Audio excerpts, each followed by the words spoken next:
Hi guys, mapagpalang araw. For today's video ay pag-usapan natin kung paano baguhin o ibahin yung ating shortcut bar sa ating Facebook account.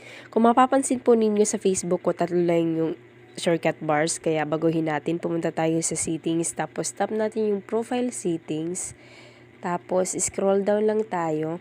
Dito sa navigation bar, mayroon kang makikitang customize. Tap mo lang yan para ma-customize natin yung shortcut bar. Tapos, yung mga nandito na napaka-hidden, kaya wala siya sa ating shortcut bar kasi nasa hidden siya. Tap natin yan, tapos pindutin natin yung pin. Hanggang 3 lang yung kailangan natin piliin.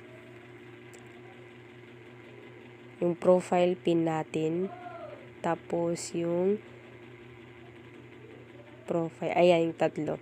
Friend request, tapos profile. Kapag nagdagdag ka, hindi na siya dahil hanggang 3 lang yung kailangan ipin. Ayan guys, tapos balik na tayo para makita natin kung nandun na yung, refresh natin yung Facebook natin, tapos open natin ulit.